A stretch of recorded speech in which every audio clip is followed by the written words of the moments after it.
Ngayong gabi sa Giorno. Nawalan na ng bahay. Nawalan pa ng pamilya. Yan yung pinakamasaklap na nangyari sa mga Pilipino dito. Kain kayo? Oo. Sige, order. Anong gusto nyo? 7 krimen kada araw gawa ng riding in tandem. Bakit kaya hindi ito mapuksa ng pulisya? Parang kinuha po nila lahat sa akin.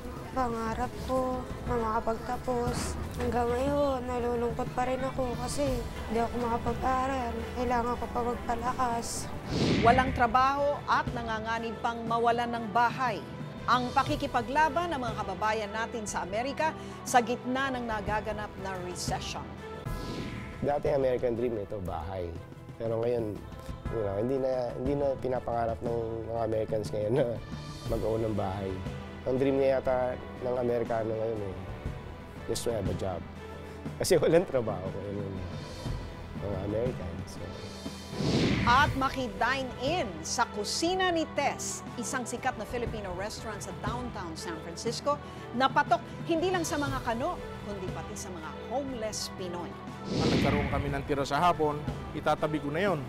Para naman hindi maitapon, binibigay namin sa nangangailangan. Wala naman pinakamagandang mararating yung mga pagkain na yon, kundi sa tunay na nangangailangan.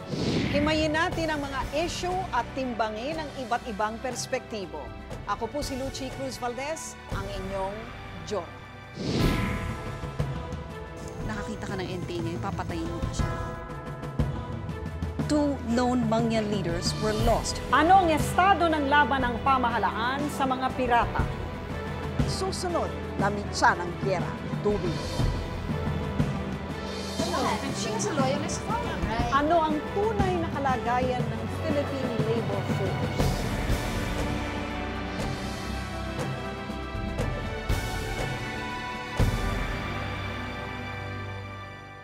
Mula 2010, pataas na pataas ang bilang ng mga krimeng sangkot ang mga tinatawag na riding in tandem. Ito ay sa kabila ng all-out war ng pulisya laban sa pinakabagong modus ng mga kriminal.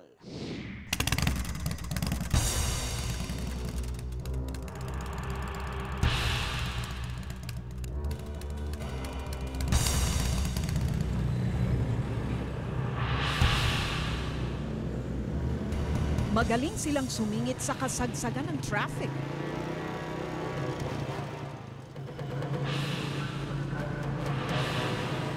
Humaharurot, nakatatakot na mahagip. Sa 12,000 motorsiklong umaarangkada sa lansangan ng Maynila araw-araw, hindi mo aakalain na ilan sa kanila mga naka-helmet na berdugo pala.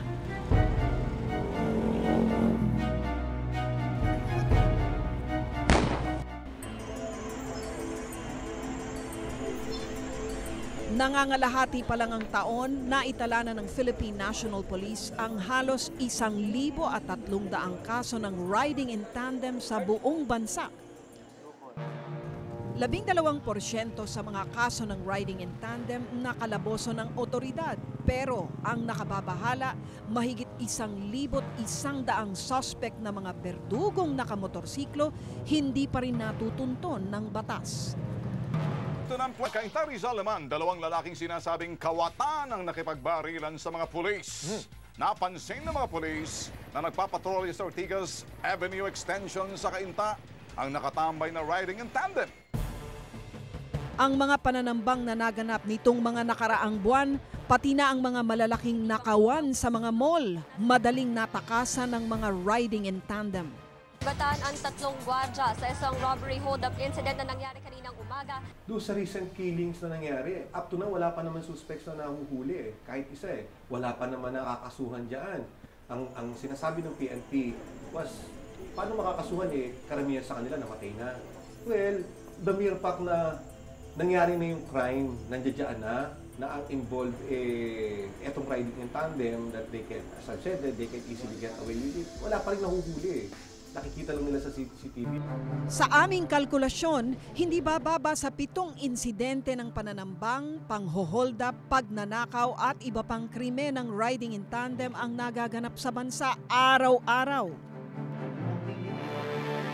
Isang buwan na ang nakalilipas ng mahagip ng CCTV sa Barangay Muzon, Bulacan ang tumatakas na riding in tandem matapos pagbabarili ng isang bumbero. Walang gustong tumestigo at wala pa ring malinaw na takbo ang kaso. Kaya ngayon, nagdesisyong magbigay sa amin ng panayam ang nagdadalamhating kabiyak ng biktima. Ang tinanong ko lang, bakit yung asawa ko? Kasi ayokong gumawa ng masama eh. Sa ngayon, gusto ko lang maging safe kami. Gusto ko lang yung malaya akong makakalakad sa lahat ng mga ginagawa ko. Ang mga riding in tandem ang buhay na bangungot sa mga taga-barangay Muzon. Lalo pat kaya nilang gawin kahit matao ang bahaging ito ng intersection. Siyempre kami bilang mamamayan, syempre nakakatakot yung mga ganong pangyayari. So, dapat maging aware na lang tayo na mag-ingat tayo sa mga ganong sitwasyon. Papatayin po. Lagay na lang ng maraming seguridad, mga pulis. Ang mga pinagsususpetsahang riding in tandem nakasuot na ng jacket. Hindi rin makilala dahil nakabonet at helmet. Dito po bumagsak dito. Pagkabaril po, umalis na. Sumakay sa motor. Hindi po namin nakita, naabutan na lang po namin nakapulag tayong tao. Nakapulag ka dito sa lugar na to. Ang pinaslang na bumbero ang isa sa mahigit 1,500 biktima ng riding in tandem ngayong taon. Lahat na lang na naririnig kong motor, natatakot na ako. Para bang pag may naririnig akong motor, parang kinakabahan na ako. Matinding takot din ang nararamdaman ng 25 anyos na si Nestor matapos makaligtas sa mga kuko ng riding in tandem. Gabi na po nangyari po yun, alauna. Madaling araw na naglalakad ako sa highway. Pauwi na ako, nakahagip po nila ako. Nagulat tala po, inistapan po na nakamotor po. Bigla pong bumaba po yung isa, tapos biglang bumunot po ng aril, tapos bigla po may pinagpuputukan. Hindi ko nga po alam na ako po ang pakay ng isang tao. Nito lang ika-6 ng Hunyo nang makaharap niya ang mga berdugong nakamotorsiklo. Pinaulan na ng bala si Nestor gamit ang kalibre 45. May pong bowling troop po sa loob ng katawan. Parang datingan po nila, talagang killer po sila sa nila. 70 ang pinakawala ng suspect na naka-helmet na, naka-mask at naka-shades pa. Nasalag ko po ng kamay ko kaya nabali yung braso. Butas po yung braso ko, bali po sa sobrang lakas ng impact ng putok po sa akin, nakawarak yung buto. Hindi na maikilos ni Nestor ang kanyang halos madurog na braso. Salat na nga sa buhay, hindi pa siya makapaghanap buhay bilang kargador ng bigas sa palengke. Hindi nila po sa hospital, halos tabingin na po yung braso ko, laylay na po yan. Nalagyan po ng bakal dapat po to, tapos wala po kami palagay ng bakal sa sobrang laki po ng presyo. Wala na siyang trabaho ngayon. Libo-libong gastos din ang kanyang pinoproblema na hindi niya alam kung paano pa mababayaran. Malaking porwisyo yung ginawa nila sa akin. Hindi na ako makaigib, makapagbuhat ng mabibigat dahil wasak na yung aliwang kamay ko. Malaking palaisipan pa rin kay Nestor hanggang ngayon kung ano ang motibo ng pamamaril sa kanya. At dahil hindi pa rin nahuhuli ang mga suspect, hindi mawala sa kanyang isipan na maaari pa siyang balikan ito. Pag nakakita po ng motor sa likod ko po, nakapalingon ako pa para kung meron akong phobia, ganun. Baka na naman ganun ulit mangyari sa'yo, barlin ulit ako. Nangingilag na po ako sa nakamotor. Kung bakit si Nestor ang napiling paulanan ng bala ng riding in tandem ang siya rin tanong ni Mary Ann. Bali, umaandar po kasi kami noon. Tapos nakasakay po sila sa sasakyan din po. As in, magkanikit na po kasi yung sasakyan, ginigit-git po nila kami. Ihinto nga daw po namin yung motor kasi may check daw po sila kasi yung bag ko nga daw po may laman na drugs. Parang galit na galit po sila. Lasing po kasi talaga sila eh. Pinipilit kaming ihinto nga po yung motor. Hindi namin alam kung bakit nila ginagawa yon. Ang laman po ng bag ko yung uniform ko po, yung mga gagamitin ko po sa school. Sige, patingin yung bag mo, baka may dalagang droga dyan. Pauwi na sana sila ng kanyang pinsan nang tambangan sila ng riding in tandem na nagpakilala pa di umanong mga pulis. Hindi nga po namin hininto yung motor. Tapos, yun, nagpaputok na po sila. Kaya lalo po talaga ako natakot. Dire-diretso po yun. Sinundan po nila kami. Nagtangka silang tumakas pero sa bilis ng kanilang takbo, sumalpok sila sa isang jeep at gumulong sa ilalim si Mary Ann. Ang kanyang muka ang lubhang napuruhan. Gusto kong mahuli sila. Gusto kong magbayaran nila yung mga ginawa nila. Yung mga ganun. Kasi wala naman po talaga akong ginawang masama eh. 9 na buwan nang nakalipas ang insidente at ganun katagal na rin siyang nagtatago dahil sa takot at tromang naranasan. Hindi lang ang kaliwa niyang mata ang nawala sa kanya, pati ang kinabukasan niya. Parang kinuha po nila lahat sa akin. Pangarap ko na makapagtapos. Hanggang ngayon, nalulungkot pa rin ako kasi hindi ako makapag-aral. Kailangan ko pa magpalakas. Tsaka yung mga perang ipon para sa tuition, napunta po sa operasyon. Kaya po, hindi ako makapag-aral. First year college noon si Mary Ann sa kursong Information Technology. Pakiramdam niya ay hindi na uli maibabalik sa normal ang buhay niya. Gusto ko sabihin na sinira nila lahat. Sobrang sama nila na wala naman ako masamang ginawa. Bakit nila kami ginanon? Sana makonsensya sila sa ginawa nila na nakita nila yung kalagayan ko. Sana lang maging example ako sa ibang gagawin pa nila nun para maisip nila na tumigil na doon sa gagawin nila. Hindi pa man nahuhuli ang suspect na tumambang sa kanya, lumantad si Mary Ann para manawagan na tuldukan na ang bangungot ng mga berdugong nakamotorsiklo.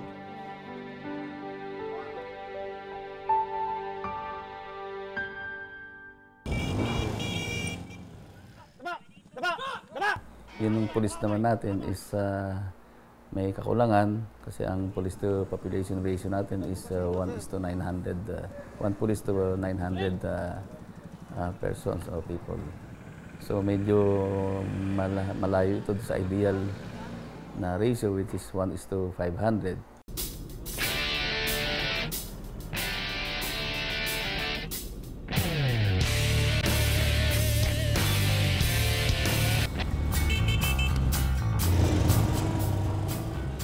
Ang pangtapat ng Philippine National Police o PNP laban sa mga riding in tandem, ang Tactical Motorized Riders o TMR.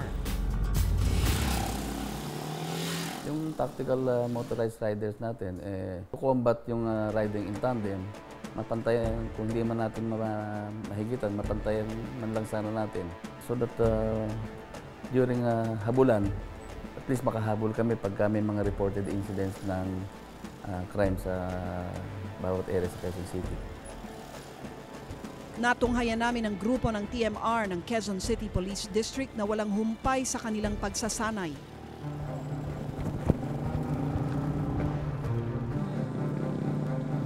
Maaksyon ang kanilang ensayo.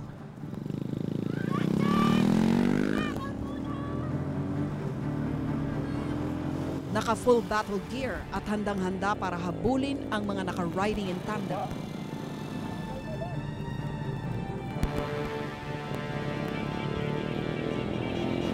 Relatedly, nagkakandak tayo ng training yung motorcycle riders course para matrain yung mga interested na matuto sa motor and at the same time, yung ma-hone pa yung skills ng mga marunong ng magpatakbo ng motor, maging mga rider natin.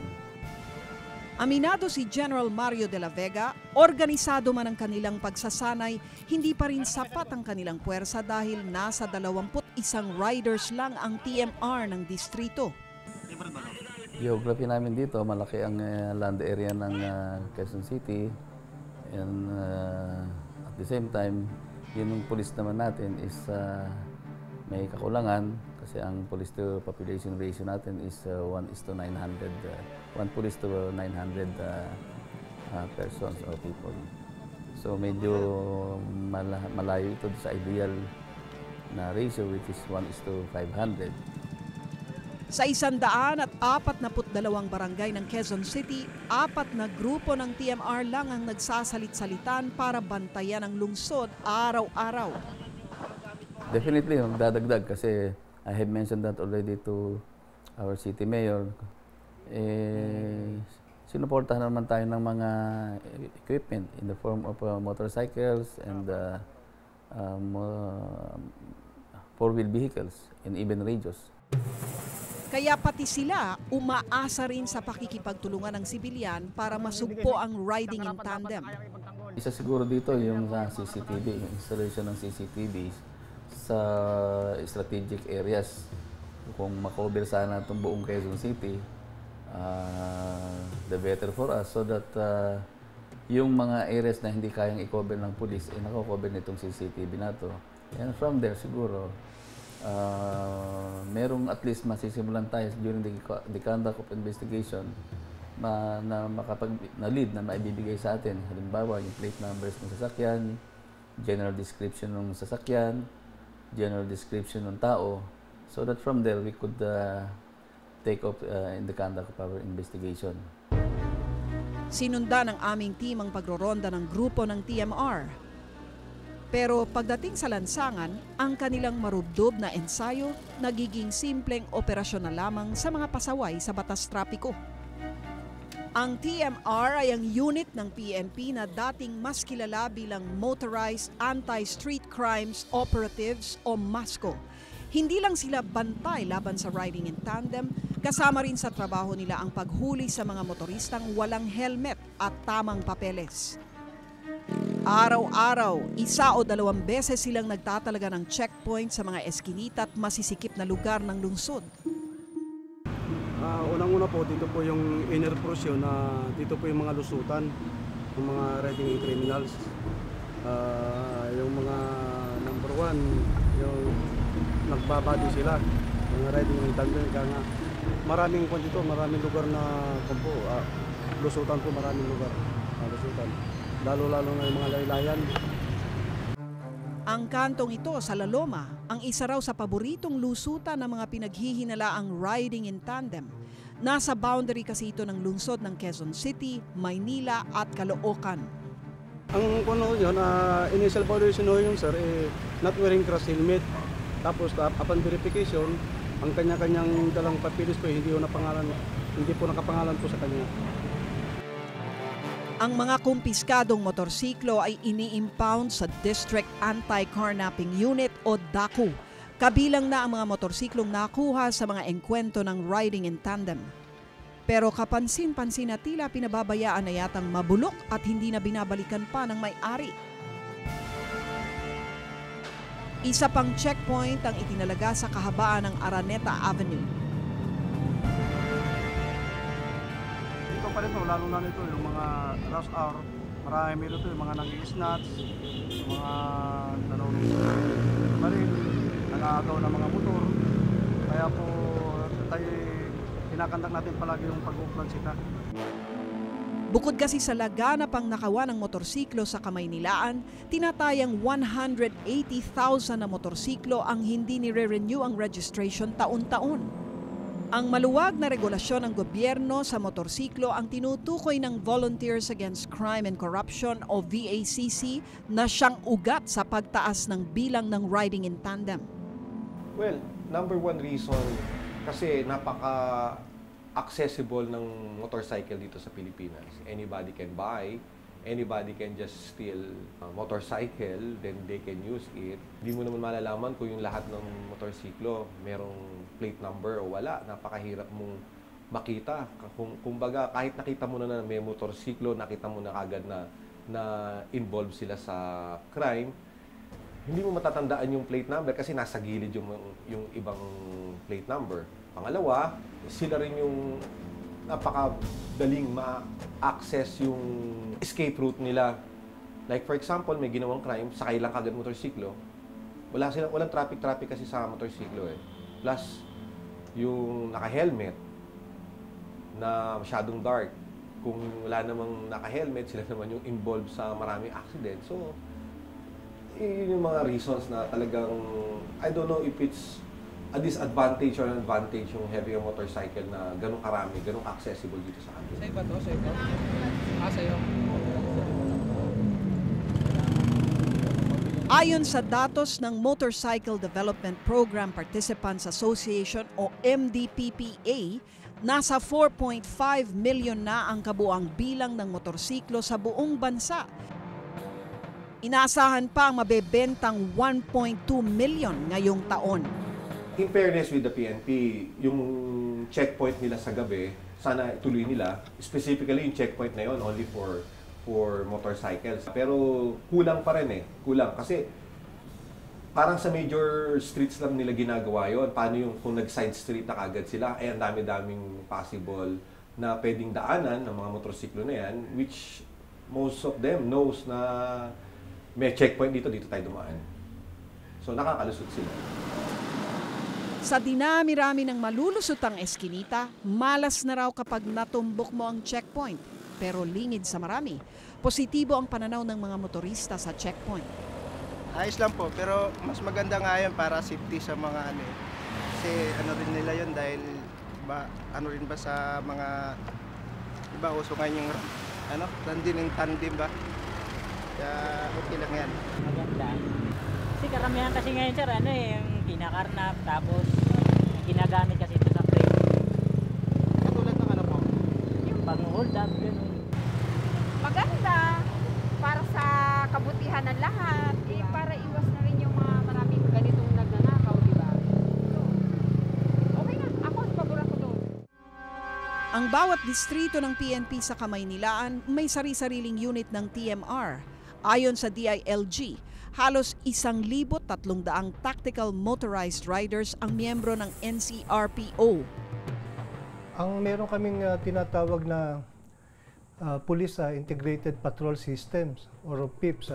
Ito yung pag nagkakaroon kami ng komprehensibong pag-aaral sa kung saan maglalagay ng mga checkpoints, makaka-pinpoint sa mga posibleng insidente ng krimen. So naghihigpit po kami sa mga rehistro ng mga motorsiklo para nakikita natin yung mga kolorum o yung mga nakaw na motorsiklo na ginagamit sa kalsada na karaniwang ginagamit po ng mga kriminal natin.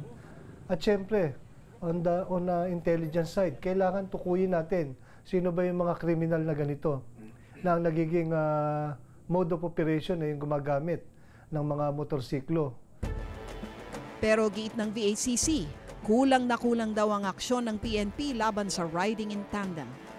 Wala kami nakikita pa nung mga sinasabi nila na strike force nila, yung tactical force nila, tactical team nila regarding do sa mga motorcycle din na PNP.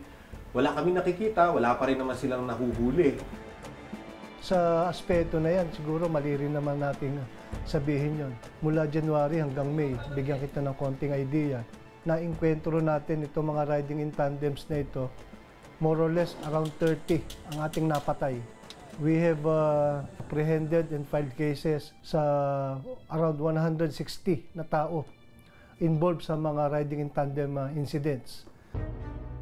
Ayon sa VACC, hindi rin dapat umasa sa CCTV ang otoridad sa pagsugpo ng riding in tandem.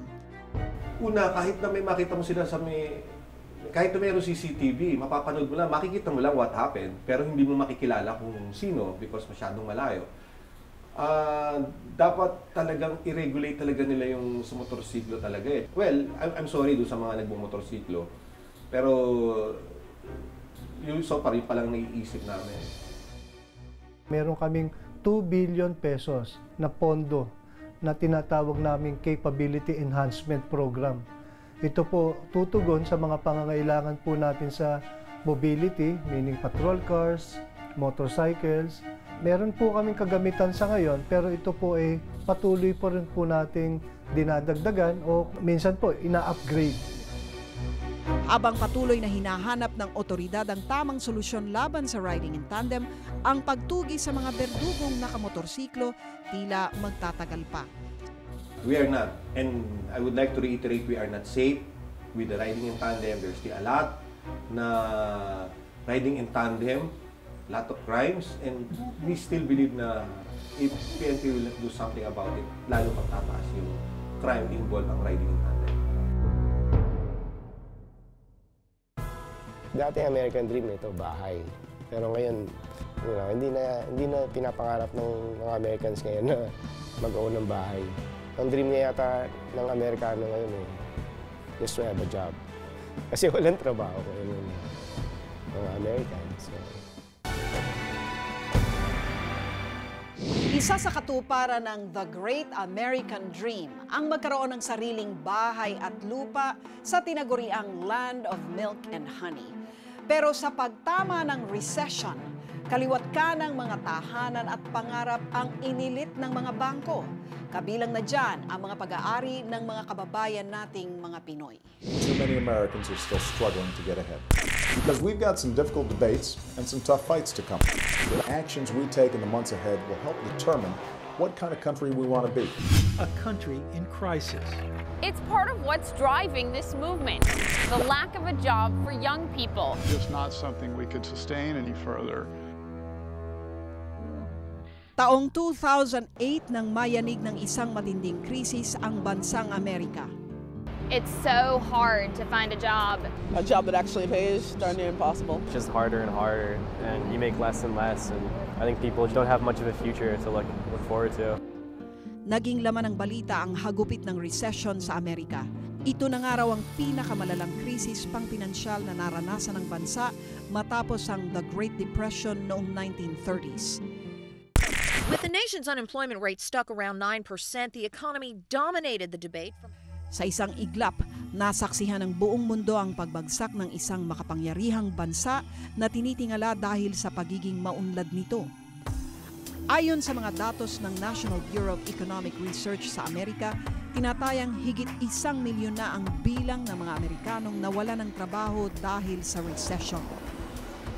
Lumagapak naman sa halos 46% ang performance ng Amerika sa pamilihang merkado, ang pinakamababang performance rate na naitala mula pa noong 1997. Base sa pag-aaral ng Realty Track, isang real estate information company sa Amerika, pumalo sa higit 2 milyong kabahayan sa US ang nalagay sa alanganin at pagkaremata noong ding 2008. Nawalan ng trabaho, nawalan ng pambayad ng bahay, hindi na makabayad ng bahay, after a year, hinahabol na sila ng lender. Then, di pa foreclose na yung bahay. Ayon kay Attorney Richard Taginod, isang abogado at real estate broker sa Amerika, wala raw lahi na sinanto ang recession. Itong nangyaring recession noong 2008, no? Gaano katindi ang naging epekto nun? Partikular sa mga Pilipino, ha? Sa lahat. Sa Pilipino, matindi talaga. Nawalan na ng bahay, nawalan na ng trabaho, nawalan pa ng pamilya. Yan yung pinakamasaklap na nangyari sa mga Pilipino dito. Kaya yung mga kliyente ko na nawalan ng bahay, tsaka nawalan ng rental properties, pag tinanong ko sila, may trabaho ka pa? Meron. Then, maswerte ka pa. Malusog ka, may trabaho ka, may pamilya ka pa, hindi pa kayo naghihiwalay, then kalimutan mo na yung bahay. Dahil target daw ng mga Pinoy na makabili ng sariling bahay sa Amerika, mabilis na naengganyo ang mga kababayan natin sa zero down payment na sistema ng pabahay sa Amerika noong mga panahong yon. Nung pagdating na ng 2000, 2004, 5, 6, naglabas na ng no down payment program. That's the 100% loan. Mas naglabas pa ng interest only. Interest only, you only pay interest. Hindi ka nagbabayad ng principal and interest. Pero hindi pa bayad yung utang. Exactly. So if you took a $1 million loan, after 30 years, 1 million pa rin. Dahil interest lang binabayaran mo. Bakit kumagat doon ng Kasi mga... mura ang monthly payment. So yun lang ang kaya ng mga Pilipino, ng mga tao. Hindi lang naman actually Filipinos eh. Everybody. Ang mistulang good deal naging mitsa pala ng pagkalugmok ng mga Pinoy sa kahirapan. So lahat ngayon ng mga Pilipinos na merong hawak na 3 rental properties, 4 na rental properties, or merong care homes, nag-crash ngayon yung mga value ng bahay. And to make it worse, yung mga loan nila nag-adjust na. Lugi ka ngayon. Tapos, alam mong negative yung equity. Ano gagawin mo? Bibitawan mo ngayon yung property. Ang pinangarap na bahay at ari-arian nauwi sa masamang panaginip. Mga upa sa bahay at kontrata ng sanglaan na di mabayaran ang hinarap ng mga Pinoy. Ilang kaso ang hinahawakan mo ngayon na nawala ng bahay or hindi nakabayad because of this recession? Active file ngayon, siguro mga 100. Pero yung mga natapos na namin, like siguro ang peak talaga namin, 2009. Pero sa time, halos 301 Yeah, loan modification and lawsuit. Dahil sa konsumisyon sa utang, may mga kaso raw siya na humantong pa sa hiwalayan. May mga bagong clients. Nagiging Dr. Phil ako eh. Hindi lang ako attorney dahil right in front of me nagkaaway mag-asawa.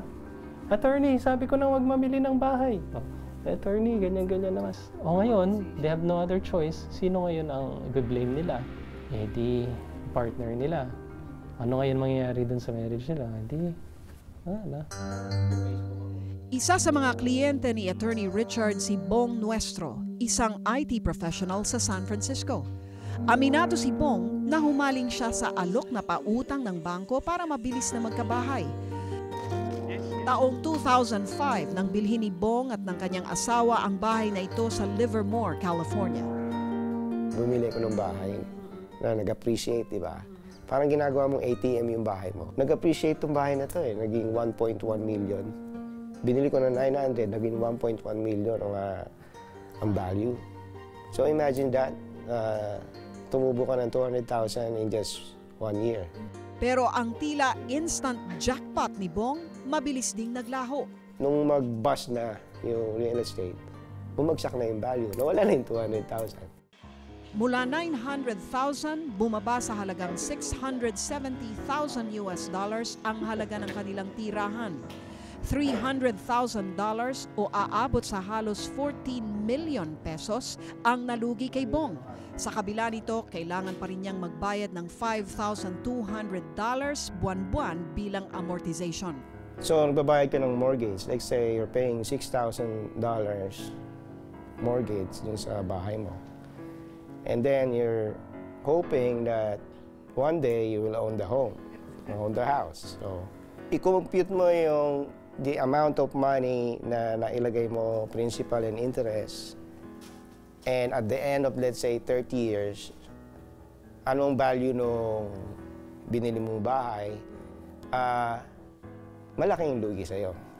So it's like nagtapon ka lang ng pera.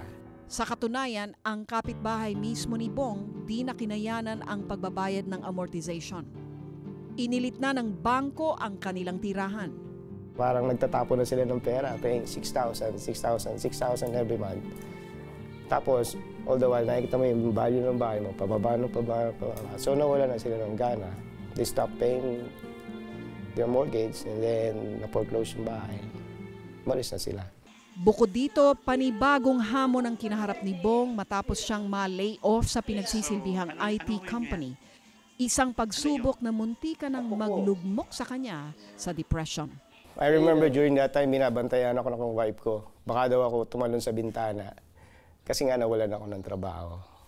Pero gano'n naman sa Amerika, kailangan matibay ang sikmura mo. Pagka nawalan ka ng trabaho, you just have to be positive. Mag-apply ka lang, mag-apply. And then, of course, mag-worry ka about yung mga anak mo. Pero gano'n talaga eh. Yung mentalidad mo, talagang madadown ka.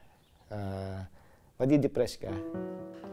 Dahil limitado na ang budget, todo higpit daw ng sinturo ng pamilya ni Bong. At one point, 3 ang kotse mo, and then SUV, BMW. So pagdating na ng recession, benta mo na yung isang kotse. Soli mo na yung BMW sa kasa. Hindi mo na kailangan. Kung bumili ka na ng mga second-hand na kotse, tanggap ng credit card. And then swipe ka ng swipe. Pero hindi mo alam na you're living beyond your means already. Yan din ang nawala na. Wala na yata nagki-credit card niya. Ako hindi na ako nagki-credit card. Dahil nung araw talagang basic laban na yan eh. Ilan bahay mo? Ilan kotse mo? Anong ano mo? Ayan. Ngayon, recession, walang trabaho, o kaya underemployed, may trabaho man, konti ang kita or konti ang oras, o di, sino ngayon ang bumibili ng mga bagong sasakyan? Sino ngayon ang bumibili ng mga bahay? Konti na. Ultimo pagbisita sa mga kamag-anak sa Pilipinas, kinailangan din nilang limitahan. Pag umuwi ka, mahina yung 2,000 per head. Ilan kami? So let's say, 3 anak mo, malaki yung gastos. Sa gitna ng matinding pagsubok na ito, nag-iba na raw ang tinatawag na The Great American Dream. Dati American Dream ito, bahay. Pero ngayon, hindi na pinapangarap ng mga Americans ngayon na mag-own ng bahay. I think. Sana mabago, bumalik yung ganun. Pero, siyempre, ang dream niya yata ng Amerikano ngayon just to have a job. Kasi walang trabaho ngayon ng mga Americans. So. Hindi pa rin ganap na nakababangon si Bong mula sa recession. Pero dahil sa Amerika na nagkapamilya, mas pipiliin pa rin daw niyang manatili rito. It depends din sa tao. Kung nag-stay ka sa Pilipinas, tamad ka, hindi ka asenso. Pumunta ka sa Amerika, tamad ka, hindi ka rin asenso. So, sa Pilipinas ka, masipag ka, asenso ka. Sa Amerika, asenso ka din. At sa kanyang patuloy na pakikipagsapalaran sa Estados Unidos, nananatiling buo ang loob ni Bong na malalampasan din niya ang pagsubok na ito.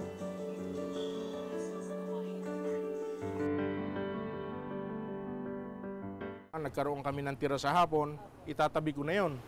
Para naman hindi maitapon, binibigay namin sa nangangailangan. Wala naman pinakamagandang mararating yung mga pagkain na yon kundi sa tunay na nangangailangan.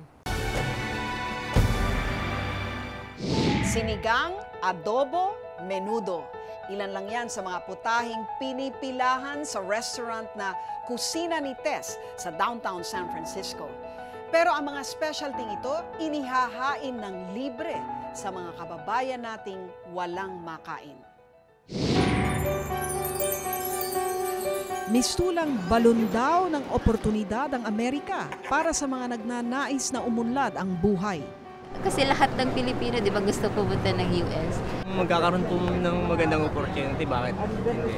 Mas maganda doon kasi, siyempre, ibang doon, marami kang pwede pang matulungan pagka napunta ka ron. Kasi sa tingin ko sa Pilipinas, medyo mababa pa yung possibility na umunlad tayo kaagad eh. Pangalawa sa pinakamalaking Asian group na nasa Amerika, may higit 3 milyong Pilipino ang nakikipagsapalaran sa tinaguriang Land of Milk and Honey. Pero nang tamaan ng recession ng Amerika, nag-iba raw ang ihip ng hangin.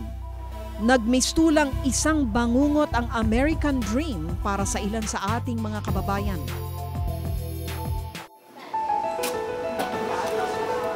Sa kabila ng bagsak na ekonomiya sa Amerika, isang kababayan natin ang di nagdalawang isip na tulungan ang kanyang mga kapwa Pinoy. Kain kayo? Ito ang Kusina ni Tess, isang maliit na kainan dito sa downtown San Francisco. Kung nami-miss daw ng mga kababayan natin sa Amerika ang menudo, sinigang at kaldereta, ang Kusina ni Tess daw dapat ang puntahan. Pero hindi lang daw sila ang mga parokyano ng masasarap na luto ni Manny Garcia ang kasalukuyang cook ng Kusina ni Tess. Nagkaroon kami ng tira sa hapon, itatabi ko na yon.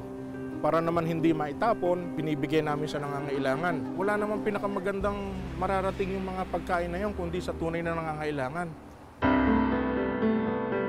2 hanggang 3 mga homeless ang pumupunta sa kusina ni Tess kada araw para manlimos ng pagkain. Pinipilit namin na sa bawat punta nila, mapakain namin. Dahil walang maipambili ng pagkain at sa matinding pangangalam ng sikmura, may mga pagkakataon daw na pabalik-balik ang kanyang mga pinapakain. Mga bagong luto at madalang natira ang ipinapakain ni Manny sa kanila. Pwede mong isipin yun na inaabuso ka, pero pagka pinagbigyan mo sila, yung pagtanggi ko sa kanila, ang balik nun sa akin, mas malaki. Mas magandang gumanti ang Diyos kaysa sa galit ng tao. Halos 3 dekada na si Manny sa Amerika. Pagpapari raw ang kanyang pakay nang pumunta rito. Dahil seminarista ako ng 8 taon sa atin at pumasok ako rito, may regency akong 1 taon. Nalaman nila sa Pilipinas kaya hindi nila ako kaagad tinanggap. Binigyan nila ako ng 1 taon para manatili as a layman. Nung hindi na ako bumalik after 1 year dahil pumalso na yung aking visa. So ang nangyari, naging TNT na ako. Naging mailap daw ang trabaho dahil sa illegal na status ni Manny. At dahil TNT, di rin daw siya nagtatagal sa mga trabahong pinasukan. Meron akong 3 beses na umalis ng kumpanya para magtago sa ibang lugar. Dahil minsan, basta na lang papasok ang immigration, papasukin ang human resources, hihingin yung mga papeles ng mga taong nagtatrabaho hanggang sa madiscovery nila merong mga illegal. So pagka nag-leak na yung information na yon sa mga empleyado, magsisimula na, yung iba bigla na lang nagkakasakit, yung iba nagdadahilan na hindi papasok. Yung pala alam na nila na may nangyayari. 7 taon nagtiis si Manny bilang TNT bago siya nabigyan ng amnesty. Noon lang daw siya nakapagsimulang muli. Nagtrabaho ako sa Mrs. Fields Pepsi, Lapitit Boulangerie ng 11 years. Mula sa tagapaglampaso, naabot ko naman, awa ng Diyos, yung pagiging shift supervisor, assistant manager. Lalong sinuwerte si Manny nang pagkatiwalaan siya ng kanyang kapatid na mamahala sa kusina ni Tess. Tinawagan ako ng sister ko, sabi niya nakakuha siya ng tindahan, ng restaurant. Kung gusto raw niya, tulungan ko siya. Malaki yung utang na loob ko sa kapatid ko. So sabi naman ng asawa ko, ba't hindi natin pagbigyan? So minanage ko yung restaurant niya hanggang sa dumating ang panahon, kumuha pa siya ng isang restaurant. Siya na rin ang nag-quit sa trabaho para mag-manage ng isa. Dahil nakapag-ipon na, hindi raw gaanong naapektuhan ng recession si Manny. Pero araw-araw, saksi raw siya sa hirap na inabot ng mga Pinoy na tila ninakawan ng krisis sa ekonomiya. Pupunta sa tindahan mo at kuya, pwede ba bukas na lang ako magbayad? O kuya, pasensya ka na, nawalan ako ng trabaho. O minsan na lang maririnig mo sa isang empleyado na, kuya, walang pera yun eh, gustong nakikiusap kung pwedeng makikain muna. Ngayon, makikita mo na lang malungkot na nagmamakaawang makikain. Kahit nabigyan mo lang ng isang kanin at kapirasong tasa na ulam, masaya na sila. Batid raw ni Manny ang hirap na dinaranas ng kanyang mga kababayan, kaya naman bukas palad siyang umaalalay sa mga taong nangangailangan sa pamamagitan ng kanilang negosyo. Dapat kong tandaan na yung kinikita ko doon, hindi ko dapat suluhin. Kaya siguro binigay sa akin ng Diyos yung magkaroon ng ganong hanap buhay, para magamit ko naman para makapagpasaya sa ibang tao. Sa ngayon, patuloy na maganda ang takbo ng negosyo ni Manny, pero para sa kusinero, may mas mahalaga pa kesa rito. Hindi sapat yung magkaroon ka lang ng maraming pera o maging successful ang business mo. Kundi yung nakikita ko rin kung marami akong natutulungan.